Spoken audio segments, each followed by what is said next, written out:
Hi, Chamber Partners. Glad to be with you as we enter a very busy election season. As you know, the June primary is coming up. Many of you may be voting absentee. There are changes to that, by the way, so make sure that you do your homework on staying away from those precincts on election day, because you can actually do that at home and mail it in. We'll put more information on that on our website.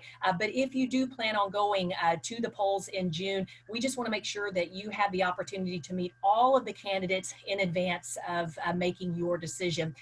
Why are you running in this election?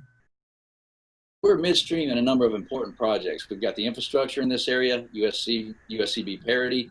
We've got the TCL nursing and culinary schools that we're funding, the K through 12 parity and teacher pay, dementia coordinator, small business help with licenses and insurance, and really just keeping the Beaufort and Jasper County delegations in the top 3 delegations in the state.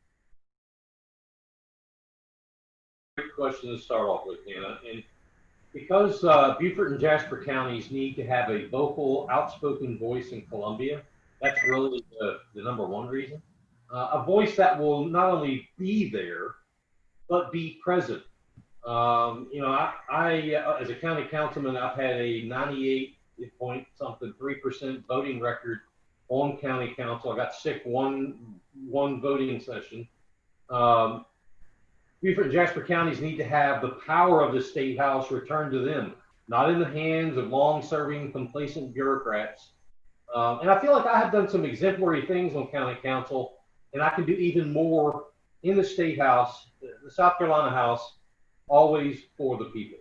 What background or qualifications do you bring to this position of leadership from either your political, professional, or personal background? I have a background, as many of you know, as a business entrepreneur and as well as a county council representative. I had built one of the largest and most successful firms in this region, and prior to selling it, and that was based on customer service.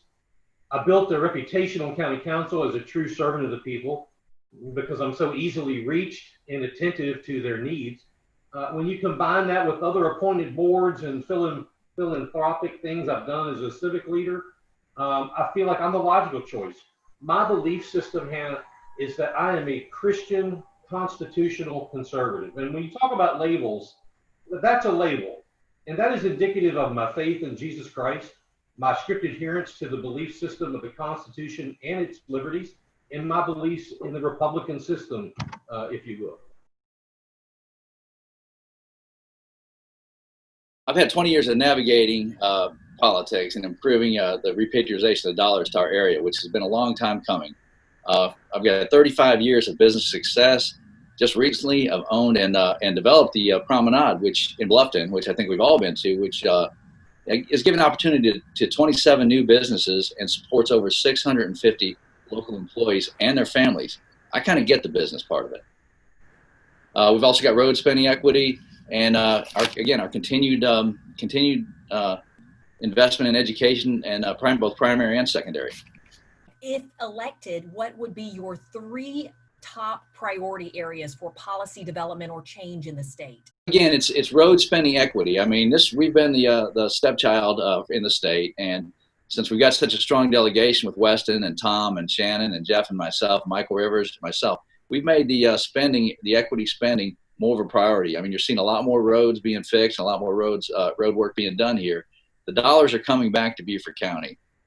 We've got equity in the K through 12 education, which we haven't had in 27 years. And the secondary education too. You know, our USCB kids were considered less valuable than any other college kids in the state. And we've also put money towards the culinary and the nursing program over at the Technical College of the Low Country. And our continued progress on lowering taxes. We've lowered income taxes since we've been there. We've taken taxes off of food and medicine, and just the small business enhancements that we've done that comes along with all of that. Better roads means better business here in Beaufort County.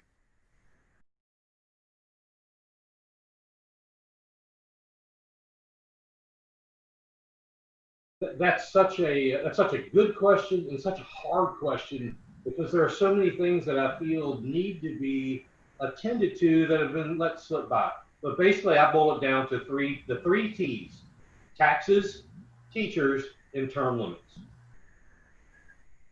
Do you want to expand on any of those? Absolutely. I have signed a no new tax pledge where I will not approve any, I've signed this, any new taxes unless one or more old ones are repealed of equal to or greater than value. That is a full, transparent, no new tax system. Term limits. I've signed a pledge that says I'll serve no more than 4 terms in the South Carolina House. Unfortunately, my opponent believes that term limits reside in the hands of the voters. Obviously, the voters have a say, but that's not a term limit. When you look at the definition of a term limit, go back to the framers of the Constitution.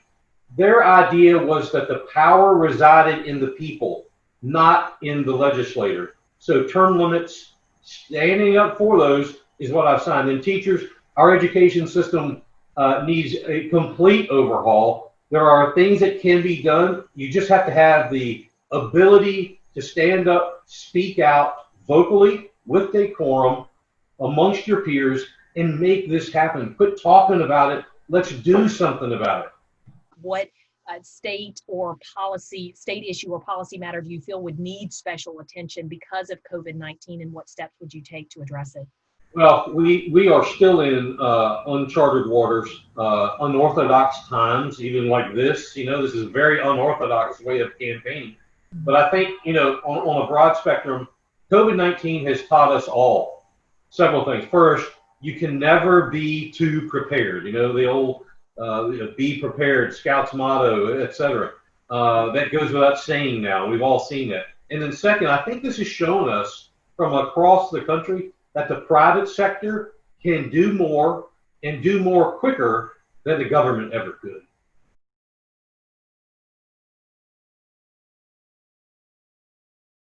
Great question. I think our special attention should be to the local hospitals and to MUSC. That's the lifeblood of what happened here. I'm on the phone every single morning with the Hospital Association and with MUSC to see their progress and to see if they're funded. I mean, there's been a lot of elective surgeries and all that stopped, which takes away from the revenue from our hospitals and from MUSC. Also, I think which is really important, which is not being paid attention to by a lot of people, is the rainy day fund. 14 years ago, when I got on Ways and Means, I demanded that we have a rainy day fund to the pushback of a lot of other folks who thought we didn't need it. Well, rainy day came and the funds were there. We had a rainy day fund of almost $750 million that I started on my first year in Ways and Means, and you know what? It's paid off. I think with the COVID thing, it's just really going to be, just pay attention now to the reopening of the local businesses and how we can help them as far as everything from licenses to the enhancements with them. What specifically distinguishes you from your opponent in this race? And I'm positive. All my ads are positive. This area is positive. The local people have been positive. We've gotten a positive reaction from those people. My opponent's negative. I mean, you look at every single ad, it's negative. This is not a negative area. For me, it's not a negative race. It should be a positive race. You know, you can check out our backgrounds, check out our business and political histories. That's what separates us. You know, yeah. Go ahead. I'm sorry. Oh, no, go ahead. No. Okay. You know, I've got to stick to it. I mean, I've been in there. We've worked our way up through Ways and Means, worked our way to make this the one of the strongest delegations in the state. And my opponent, unfortunately, has a history of quitting. You know, he's quitting the county council, quit his business, quit his the run for Congress, quit the run for Senate. I mean, you got to have a positive attitude, and you got to have to stay to it. You got to be able to stay to what you're doing. You can't have the quitter attitude.